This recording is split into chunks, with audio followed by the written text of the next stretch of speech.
নমস্কার বন্ধুরা, সকলকে আমার চ্যানেলে স্বাগত। রাজ্যের সমস্ত ধরনের সরকারি কর্মচারী এবং পেনশনারদের ডিএ প্রদান নিয়ে এই মুহূর্তে একটি অত্যন্ত বড় খবর সামনে এসেছে এবং এই খবরটি ডিএ প্রদানকে কেন্দ্র করে অত্যন্ত তাৎপর্যপূর্ণ বলেই মনে করা হচ্ছে। কী সেই খবরতে কী বলা হয়েছে এবং এটি কতটা তাৎপর্যপূর্ণ ডিএ প্রদানের ক্ষেত্রে, সকল কিছু আজকের ভিডিওতে বিস্তারিতভাবে আলোচনা করব। ভিডিওটি ডিএ সংক্রান্ত অত্যন্ত গুরুত্বপূর্ণ, তাই প্রথম থেকে শেষ পর্যন্ত অবশ্যই ধৈর্য সহকারে দেখবেন এবং ভালো লেগে থাকলে অবশ্যই একটি লাইক করবেন এবং সকলের সঙ্গে শেয়ার করবেন।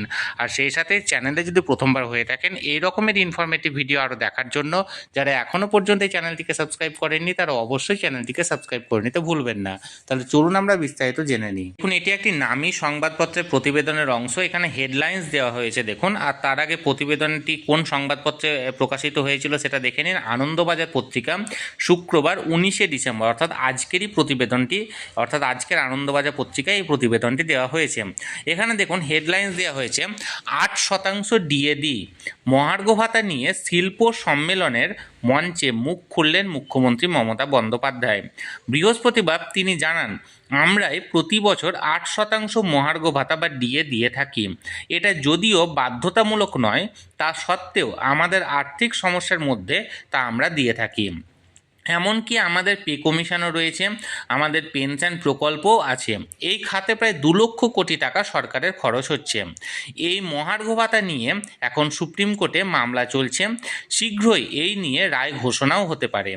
এই পরিপ্রেক্ষিতে মুখ্যমন্ত্রীর এই মন্তব্য অত্যন্ত তাৎপর্যপূর্ণ।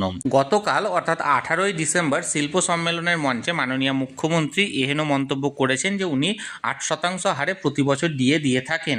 যদিও অন্যান্য বছর 4% হারে ডিএ প্রদান করা হয়, কিন্তু 8% যেহেতু তিনি ঘোষণা করেছেন, তাই অনেকেই মনে করছে যে এই বছর, যেহেতু আগামী বছর 2026-এ বিধানসভা ভোট আছে, সেই হেতু এই বছর 8% ডিএ ঘোষণা করার একটা পরিকল্পনা হয়তো মাননীয় রয়েছে।